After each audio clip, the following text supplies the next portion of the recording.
He's as precious as apple pie. Those were the words my mother-in-law Nancy used when she saw my newborn son. She showered him with such adoration. It was clear she truly loved him. She willingly took care of him when I was at work. But at the time, I didn't notice it. The love she lavished on my son was a bit too much. My name is Emily. I'm 28 years old and working full-time. I married my husband Liam a year ago, and soon after we started living with his parents. Before moving in, I was a little anxious, but my relationship with my mother-in-law was, I believe, reasonably good. She even helped us with household chores, since my husband and I are both busy with work. But if there was one thing that bothered me, it was the daily questions about our plans to have a child. It's been a year since you got married. Aren't you planning to have children yet? I think it's about time you started. You're not getting any younger. Don't you think you should be more mindful of that? Day in, day out, the topic of having kids would come up. Perhaps my mother-in-law meant no harm, but for me, it was becoming a source of stress. It's not like I didn't want kids. But I was also working, and we had financial considerations to think about. My mother-in-law says it's been a year, but from my perspective, we had just been married for a year. I wanted to continue working, and if we were to have children, I wanted a bit more financial security. So having kids right after getting married was not in my plans. I knew my mother-in-law was looking forward to a grandchild from the start of our marriage. But her constant demands, disregarding our situation, were becoming a problem. Feeling worn out from the constant pressure, one night after my mother-in-law went to bed, I decided to discuss it lightly with my husband. She keeps bringing up the topic of kids. What do you think? The daily remarks are putting a lot of pressure on me. I was honest with him about how stressful it was to be constantly asked about grandchildren, without any consideration of our situation.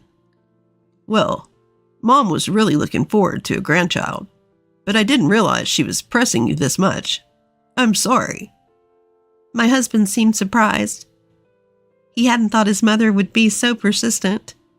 He promised to talk to her about it. Then my husband made a suggestion. Not because Mom is pushing us, but shouldn't we start thinking about having a kid? You know, I've got a promotion coming up, and it looks like my salary will increase, Liam revealed. So we'll have a bit more room in our budget, and I think it might be less risky to have a child while you're still young, Emily. He wasn't forcing the issue, but he wanted to add this to the mix. He hoped I would consider it. Well, if your salary is going to increase, that might be a good idea. Okay, I'll think about it. But for now, please talk to Nancy about easing up. I requested some time to consider, and emphasized to Liam that while I was open to having a child, I needed his mom to stop pressuring us. A few days later, Liam did talk to his mom, and thankfully, her constant prodding stopped. After that, the topic of kids never came up in direct conversations, and before I knew it, I was feeling less stressed. Once things settled down, I found myself more open to the idea of having a child, just like Liam suggested. About that baby, I think we should move forward with what we talked about. Considering our age and health, sooner might be better, I told him. So we decided to wait for his promotion to be confirmed, and then we would start trying for a baby. Half a year later, everything fell into place, and I found out I was pregnant. We were happy, but nobody was more thrilled than Nancy. She had been waiting for this moment to become a grandmother. Every day, she was restless with anticipation, always checking up on me, which was quite endearing. Although I didn't appreciate her rushing us, I knew it was because she wanted a grandchild so badly. Gradually, I found myself able to interact with her in a more relaxed manner. A few months later, The day of my delivery arrived.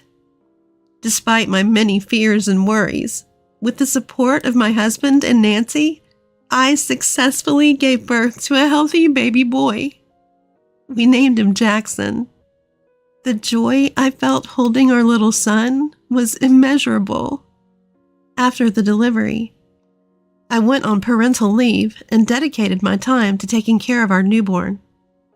As a first-time mom, I was groping my way through child rearing, and it was a lot harder than I had anticipated. Nevertheless, the joy of having Jackson far outweighed the hardships, and I cherished every moment I spent with him. Time flew by quickly, and before I knew it, Jackson was nearly a year old, and my parental leave was about to end. I decided to return to work as planned, but then we hit a snag. We couldn't find a child care center. I knew there was a shortage, but I didn't expect it to be this difficult. Liam and I were left scratching our heads. Eventually, I decided to extend my parental leave. During that time, Jackson kept growing, and by the time he was almost 2, I decided to return to work. We still couldn't find a child care center, but Nancy offered to take care of Jackson. "You don't want to quit your job, do you, Emily? I'm always home anyway, so please don't hesitate to leave him with me," she said. "I'll just be bored if I'm alone." Her offer was a godsend. With our son turning 2, my husband and I had been planning to enroll him in preschool when he hit 3.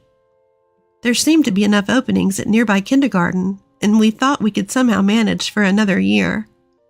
For the past 2 years, we'd been sharing childcare responsibilities with my mother-in-law. She was someone we felt we could trust to care for our son. Thanks to her, I was able to make a successful return to work. So I started working again. Everything was going smoothly at work, and our life was complaint-free. A year after we started this lifestyle, as our son was about to turn 3, I noticed something odd about him. He used to be thrilled when I came home, but now he seemed distant. He was always around my mother-in-law, not wanting to get close to me. I thought maybe he'd become too attached to my mother-in-law because she was looking after him. But I was also doing my best to communicate with him. I wondered what could have possibly happened. Then, something even more worrying occurred. Our son had stopped speaking almost entirely. As he grew older, he became quite the chatterbox, to the point where it was almost too much. Now, it was as if he was a completely different person, not speaking at all. Could it be because I've been working and he's feeling lonely? Or is there something wrong with him? My husband had also noticed that something was off about our son. We decided to take him to the hospital, but my mother-in-law vehemently opposed this. "A hospital? Why? Jackson is fine. He's a really good boy. I'm the one looking after him, so trust me. Don't label this child as sick." She was absolutely frantic in her opposition. This made me suspicious. A woman as overprotective as her should be rushing to the hospital if she thought something was wrong with our son. Yet she was actively opposing us taking him? I had always trusted her with our son, but this made me distrustful. My husband also felt there was something off about my mother-in-law and brought it up one night after she'd gone to bed. "Do you really think there's nothing wrong with Jackson? Mom was so adamant that he's fine." "I think we should get him checked out." I agreed with my husband. Our once talkative son had become entirely subdued. No matter how much my mother-in-law assured us he was fine, we couldn't just let it be. We decided on the spot to take him to the hospital immediately. A few days later, my husband took time off work to match my schedule, and we took our son to the hospital. My mother-in-law seemed unhappy about this until the end. "I told you he's fine. This is a wild goose chase." She was still angry as we left the house. She initially wanted to come along, but my husband told her it was best if just the two of us took him, which might have upset her. Ignoring my mother-in-law's irritation, we headed to the hospital with our son. Our son was our main concern, not my mother-in-law. Throughout our journey to the hospital, our son remained silent.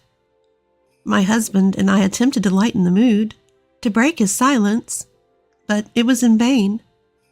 Could something be wrong with him? We exchanged worried glances. Upon arrival at the hospital, our son went through a series of tests. My husband and I stood by anxiously, awaiting the doctor's diagnosis. We were prepared to accept any result calmly, but the doctor's diagnosis was something we hadn't expected.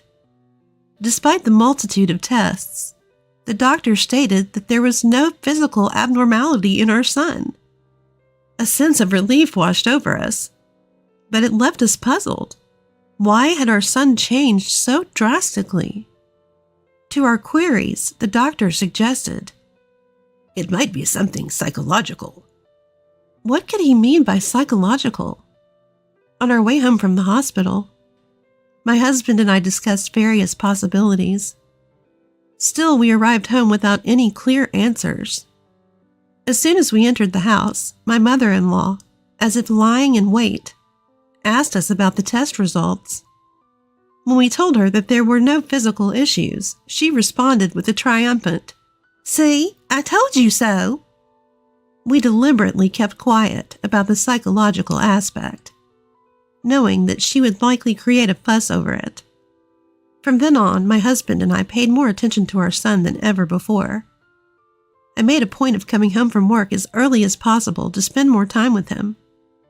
My husband did the same, trying to converse with our son more, even sharing a bath with him, ensuring he established solid communication. Gradually, changes started to appear in our son. He still didn't talk much, but he began to approach me with a smile, just like before. My husband and I reflected on our behavior, thinking that we might have made him feel lonely. I even started contemplating quitting my job.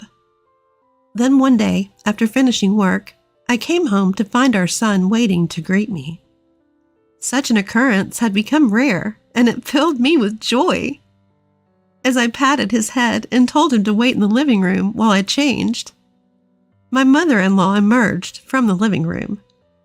Just as I was heading towards the bedroom to change, she stopped me, saying that she had something to discuss about our son. "Recently, Jackson has been showing a defiant attitude towards me. Did you say anything to him?" She asked calmly, but her smile didn't reach her eyes, which struck a sense of fear in me. Defiant? I don't see it that way, and I haven't said anything. Upon hearing my response, my mother-in-law glared at me and began to yell. "Lately, he has been ignoring what I say. It's absurd for him to rebel against me when I'm the one taking care of him. He's being strange, rebelling against me who has been treating him so well." My mother-in-law, who had insisted that nothing was wrong with our son when we tried to take him to the hospital, she is now calling him abnormal. Her words intensified my mistrust towards her. Until now, I left my son in her care, reassured by her apparent affection for him. But I began to question if that was a mistake. However, I saw no strange behavior from her while we were at home together. But the unsettling feeling I had about my mother-in-law just wouldn't go away. I decided to find out the truth for myself. After having a chat with her, I pulled out an old voice recorder I had used for work and secretly set it up in the living room the following morning. I didn't feel great about spying on my family, and I thought my husband might oppose if I told him about this, so I kept it a secret. Obviously, since the goal was to monitor my mother-in-law, I didn't let her in on the plan either. The next day, after I got home from work, I retrieved the recorder from the living room and played back the recording in our bedroom. What I heard was outrageous.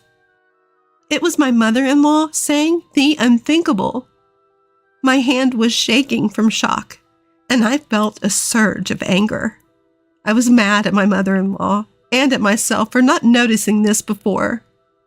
I collected myself, then contacted my husband. I asked him to come home as soon as he could. I was thinking about leaving the house with our son. I apologized for recording without permission. I attached a message and sent him the audio file I had retrieved from the recorder. Then I quickly returned to the living room, picked up my son, and took him to the bedroom. My mother-in-law looked slightly annoyed, but she didn't say anything. As I put my son to sleep in the bedroom, I waited for my husband to come home. Watching my son's peaceful sleeping face, I heard my husband returning home. Then, I heard him yelling from the living room. "Hey, Mom, what's the meaning of this?" He must have rushed back home. My husband was panting. I hurried to the living room as quietly as possible so as not to wake my son. "What do you mean? What's going on?" There was my mother-in-law, stunned by my husband's uncharacteristic rage. I tried to calm my husband down. "Jackson is sleeping." At my words, my husband seemed to come back to his senses. He took a deep breath and motioned for my mother-in-law to sit in front of us. Wait, what? What's happening?" I placed the recorder in front of my clueless mother-in-law. Then I explained why my husband and I were upset. "I'm sorry, but we recorded you while you were alone with Jackson. Can you explain this to us?" I said, and played the stored audio. The numerous words that my mother-in-law had presumably spoken to my son filled the room. It was painful to hear them again. But my husband and I silently endured it and let her listen. "When will you understand I am your mom? You should call me Mom, okay? That woman is not your mom, so don't get along with her even when she comes back. You've been clinging to that woman lately, and you've even welcomed her home yesterday, but you don't have to do that." To my shock, my mother-in-law was demanding our son to call her Mama. Even when I, his actual mother, returned home, she insisted that he shouldn't get close to me. I was stunned into silence when I first heard about it. It also made sense why our son had been acting odd. "That woman she's referring to is Emily, right? What on earth does she mean by teaching him Emily isn't his mother?" My husband calmly yet angrily confronted his mother. Rehearing the recording, I realized how unsettling it was. "No, you got it all wrong. This is just a game. I'm just trying to make things fun for him." A pathetic excuse spilled from my mother-in-law's mouth. What kind of game was this supposed to be? To think she would act normal around us but fill our son's head with such nonsense behind our backs. You claimed that our son was abnormal. But isn't the abnormal one here you? All our son did was not act according to her whims, and that's why she labeled him as abnormal. There's nothing strange about a child wanting to be with his mother. But my mother-in-law couldn't stand it. "A game, huh? Do you really think such an excuse would work? Explain yourself." My normally mild-mannered husband, for the first time, interrogated his mother with a stern look. Caught in a bad position, my mother-in-law fell silent. No matter what we said, she kept her head down without responding. Finally, my husband, losing his patience, slammed the table and declared, "We cannot allow someone who does such bizarre things to be near our precious son. We're leaving this house." Upon hearing that, my mother-in-law, who had been looking down, quickly raised her head. "Huh? Leave? What do you mean? What are you saying? I absolutely hate this idea. It's going to be troublesome. I apologize. Please forgive me." She must have realized what it meant for us to leave. The previously silent mother-in-law suddenly began to apologize. If we left, not only would she lose her grandson she longed for, her life would also become difficult. We had been taking care of most of her living expenses. I felt deep contempt for her when she raised her voice the moment she realized her future living conditions were in jeopardy. Do you think a mere apology can solve this? Do you know how our 3-year-old son felt? Thinking about our son, I couldn't hold back my tears. My husband seemed to feel the same. His eyes red. He threw an even colder gaze at his mother. We're leaving, whether you're troubled or not. As far as we're concerned, you're no longer family. With that, he grabbed my hand and headed for our room. We began to pack, picked up our sleeping son, and left the house. The moment we left, my husband apologized to me for his mother's behavior, but I couldn't bring myself to blame her alone. We are also responsible for not noticing it earlier and leaving him with her. Hearing that, my husband murmured in agreement. But severing ties with my mother-in-law was a decision my husband and I made. It was undeniable that our current situation was having a negative impact on our son. That's why we, as parents, must improve it. As we discussed this, we hailed a cab and headed for my parents. I had contacted them before confronting my mother-in-law, so both my dad and mom warmly welcomed us. There, my husband apologized to our son about his grandmother and patiently listened to his side of the story. However, as expected, our son didn't say a word. He might be hurt deep down. Let's give him some time until he's ready to talk. We decided to prioritize keeping him as calm as possible for now, while also considering counseling for him. Jackson, I'm sorry. From now on, it's just going to be the 3 of us. Mom, Dad, and you. You don't have to worry about anything anymore. My husband gently patted our son's head as he said this. Then, in a feeble voice, our son said, "I don't like Grandma." "Jackson, can you talk?" Surprised, I raised my voice. Both my husband and I, holding back tears, waited for our son to say more. Once we told him he would no longer be living with his grandmother, he slowly began to share everything. The fear of her rage if he didn't treat her as his mother, which made him unable to say a word. Being told that I was a wicked demon and that he should stay away from me. And the confusion he felt because he loved both me and his father and didn't know what to do. In his own halting words, he spoke slowly. I deeply regretted ever trusting my mother-in-law and focusing solely on my work. My husband and I continued to apologize to our son, telling him that from now on, it would be just us 3 always together. We tried our hardest to convey to him how much both of us loved him. Since then, until we found our next home, we lived at my parents' house. Thanks to my mother-in-law's absence, our son started regaining his cheerful self, even speaking with me normally again. Every day, I am sincerely glad to see his smile back. My husband gets daily messages from his mother, begging him to come back home, but he never responds. I used a blocking feature to avoid getting any messages from her. Just the other day, my husband went alone to his parents' house to retrieve our belongings. He apparently completely ignored his mother even then. He told me she was crying loudly, like a child. Even seeing my mother in that state, I felt no sympathy.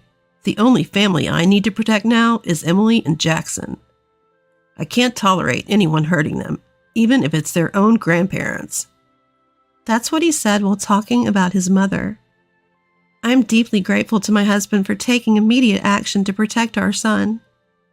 I truly feel that being able to live with my precious family is the greatest happiness.